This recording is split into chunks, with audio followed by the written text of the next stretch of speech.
बिल्कुल मानती हूं कि महाराष्ट्र के रिजल्ट हमारी आशा के विपरीत गए हैं और इसमें मुझे कोई संशय नहीं है कि हम शायद महाराष्ट्र में बहुत ज्यादा बेटर कर सकते थे, लेकिन इस बात की खुशी है कि झारखंड में हमारी परफॉर्मेंस अच्छी रही है। इस बात की भी खुशी है कि झारखंड में हमारी सरकार रिपीट हम करने जा रहे हैं।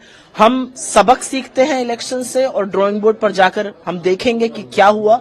महाराष्ट्र का इलेक्शन बिल्कुल डिसअपॉइंटिंग है, लेकिन झारखंड एक उम्मीद है और एक आशा है कि अगर मुद्दों पर चुनाव लड़ा जाए तो जीत आपकी जरूर होती है, सरकार रिपीट होती है। क्या मैम, क्योंकि कई नेता हैं जो इस बात को कह रहे हैं कि लोकतंत्र हार रहा है, जिस तरीके से ईवीएम को लेकर हमेशा से अपोजिशन। देखिए, ईवीएम पर विस्तृत चर्चा होनी चाहिए, व्यापक चर्चा होनी चाहिए, लेकिन वो दिन आज का दिन नहीं है। मुझे ऐसा लगता है कि एक चुनाव का परिणाम अच्छा नहीं आया है, हमारे लिए बहुत बड़ा सबक है इसमें, ये डिसअपॉइंटिंग है। हम ईवीएम पर जरूर व्यापक चर्चा करना चाहते हैं। हम जिस तरह से महाराष्ट्र का चुनाव टाला गया, महायुति को वक्त मिला अपनी स्कीम लॉन्च करने का, 3-3 इंस्टॉलमेंट्स गए, वो सारे फैक्टर्स हैं।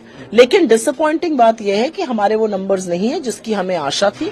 महाराष्ट्र एक अच्छी स्टेट थी, मुझे लगा हमारा अच्छा कैंपेन था, लेकिन शायद जनता हमसे और भी ज्यादा एक्सपेक्ट करती है और हम उनकी उम्मीद पर जरूर खरे उतरेंगे, जैसे कि हम झारखंड में खरे उतरे हैं। निर्णायक क्या फैक्टर रहे जिसकी वजह से आप एकदम मेजॉरिटी पर बढ़ रहे हैं, पहले ये बताइए, उसके बाद बीजेपी के जो मुद्दे थे उस पर बात करेंगे। देखिए, हमारा गठबंधन के 5 साल की उपलब्धियां, चाहे कोरोना काल का हो, दूसरे राज्यों से कितना अच्छा बेहतरीन यहाँ काम हुआ, किस तरह प्रवासियों को, बाहर के मजदूरों को लाया गया, हवाई जहाज से लेकर हर तरह से यहाँ सुविधा दी गई, और जो कि दूसरे राज्य के लोगों ने भी और देश ने काफी हमारे झारखंड को प्रशंसा किया है उसका।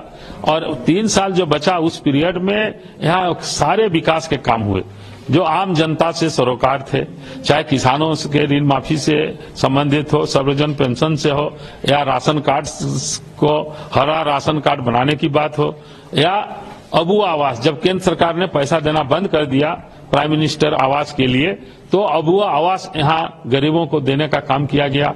तो इस तरह से हर तरह का बिजली मुफ्त देने का वादा हुआ और लोगों को बिजली बिल माफ भी हुआ।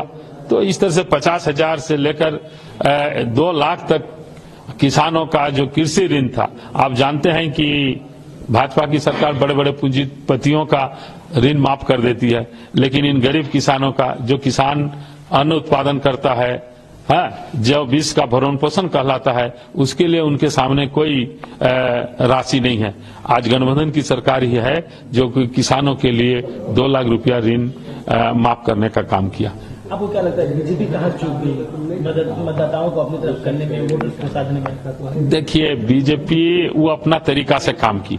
यहाँ एक से एक उनके स्टॉल थे मुख्यमंत्री, उन मुख्यमंत्रियों को छोड़ के बाहर से लोगों को यहाँ लाया गया और इन लोगों पर कोई विश्वास नहीं करके, चाहे मध्य प्रदेश के पूर्व मुख्यमंत्री हो जो सेंट्रल में मंत्री हैं, या हमारे आसाम के मुख्यमंत्री हो, सभी लोगों ने यहाँ कैंप किया, लेकिन वे तो आए और गए।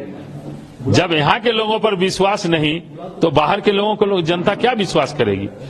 तो इसलिए वह खाली जुमलेबाजी के लिए वे लोग रहे यहाँ काम, और हमारी गठबंधन की सरकार ने काम के आधार पर वोट मांगने का काम किया है। और आगे हम क्या करेंगे वह जनता के सामने एक नक्शा और ब्लूप्रिंट देने का काम किया।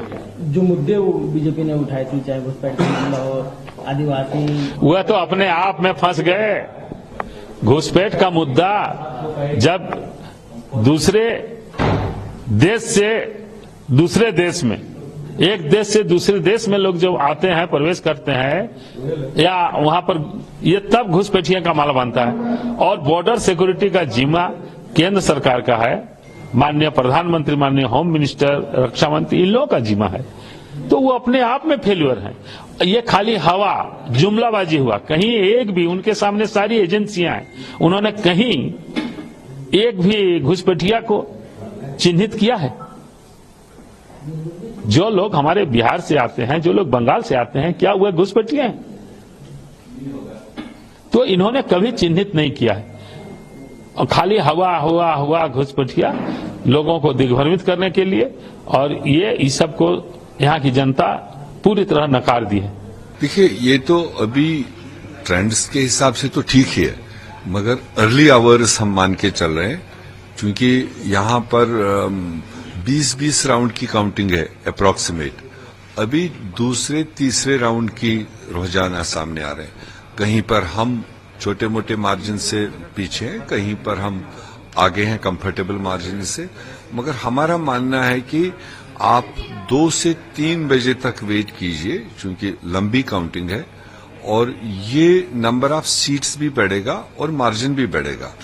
स्पेशली मैं कांग्रेस का बता सकता हूं कि आप 2-3 बजे के आसपास देख लीजिए, ये फिगर क्रॉस करके आगे बढ़ेगा, क्योंकि पहले से कैंडिडेट्स की जो अपनी असेसमेंट है, उनको जो पता है कि कौन सा एरिया टेकअप होगा फर्स्ट, सेकंड, थर्ड राउंड में, तो कहीं पर उनने पहले से अलर्ट कर रखा है कि उसमें पैनिक की कोई जरूरत नहीं है। 5वें 6वें राउंड तक जो एरिया आएगा वहां हमारा बेहतर परफॉर्मेंस नहीं होगा, उसके आगे के एरियाज हैं उसमें हम कवर अप करेंगे और आगे निकलेंगे। तो इसलिए अप डाउन्स तो चलते रहेंगे, मगर जैसे हमने लगातार कहा कि हमारी गठबंधन की सरकार ने बेहतर परफॉर्म करने की कोशिश की, लोगों को रिकॉग्नाइज करने की कोशिश की थी, खासकर महिलाओं को। उसका रिस्पांस पोलिंग में भी दिखाई दिया और वो रिस्पांस आपको इस वक्त भी तकरीबन दिख रहा है। और लेकिन जो अर्बन सीट्स की अगर बात करें, बोकारो धनबाद में हाँ, आगे बढ़ते हाँ, दिख रहे हैं। आप देखिए ये ट्रेंड आप देख लीजिए, जो ट्रेडिशनल अभी तक बीजेपी के गढ़ माने जाते थे, एक भावना बनी हुई थी कि अर्बन एरियाज में बीजेपी होती है, तो वो आपको आज के रिजल्ट्स में वो ट्रेंड बदलता हुआ दिख रहा है, क्योंकि उन्होंने देखा कंटिन्यू बीजेपी कहां तक। म्यूनिसिपैलिटी में तो प्रधानमंत्री आता है, पंचायत में तो प्रधानमंत्री आता है, तो कुछ अचीवमेंट्स तो उनको नहीं मिले। जो वहां व्यापारी तबका है, छोटे और स्मॉल मीडियम व्यापारी है, वो सबसे ज्यादा कमर तो उनको टूटा है। जो मोदी साहब की पॉलिसीज रही, जीएसटी का रहा या नोटबंदी का रहा, उसने तो इस मिडिल क्लास को तो कमर तोड़ दिया। तो धीरे धीरे अब समझ आने लग गया और उसका मुझे लग रहा है कि आपको यहाँ झारखंड में धनबाद ये सेकंड बेस्ट कैपिटल यहाँ की मानी जाती है आफ्टर रांची। तो रांची प्रॉपर में भी आप देख रहे हैं कि हम 4 सीटें लड़ रहे थे, 4 में से 3 पर अभी बढ़त है और धनबाद में बेहतर हो रहा है, बोकारो में बेहतर हो रहा है।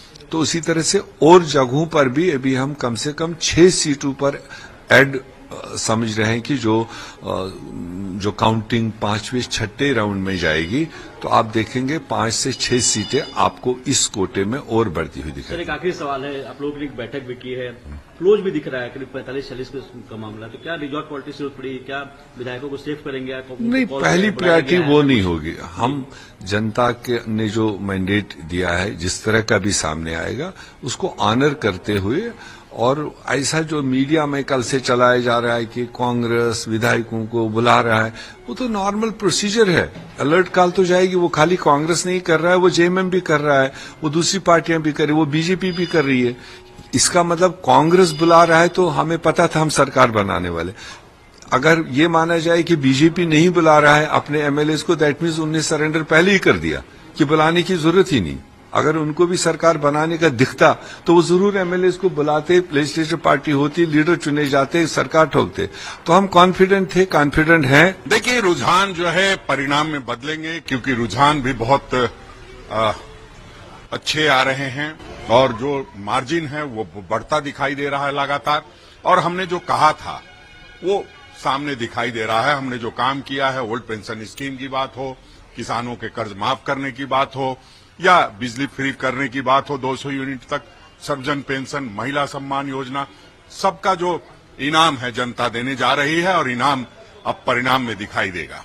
सर, अगर क्लोज कंटेस्ट होंगे तो क्या फिर रिजॉर्ट पॉलिटिक्स शुरू हो जाएगी? नहीं, देखिए यहाँ भारतीय जनता पार्टी इस तरह की पॉलिटिक्स करने का बार बार प्रयास की है।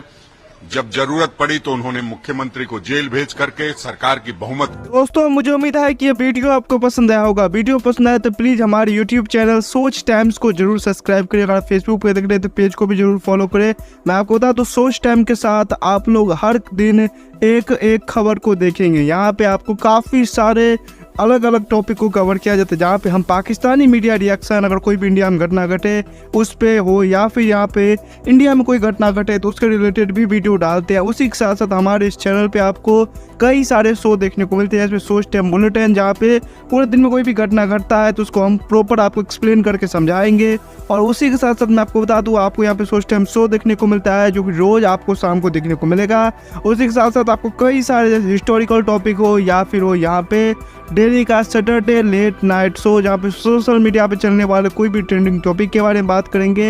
ये काफ़ी ज़्यादा हमारा जो चैनल है वाइब्रेंट होने वाला है, काफ़ी बेहतरीन आपके लिए एक ऑप्शन होगा। तो हमारे चैनल को एक बार जरूर विजिट करेगा। आप ये वीडियो यहाँ तक देख रहे हैं, एक बार जरूर सोच टाइम को विजिट करें और सब्सक्राइब करें। इस चैनल को आप सब्सक्राइब करने के बाद मेरे हिसाब से और किसी भी चैनल को आपको सब्सक्राइब करने की जरूरत नहीं है, क्योंकि यहाँ पे आपको हर एक टॉपिक के रिलेटेड वीडियो देखने को मिल जाएगा। तो प्लीज़ सोच टाइम्स को जरूर सब्सक्राइब करें।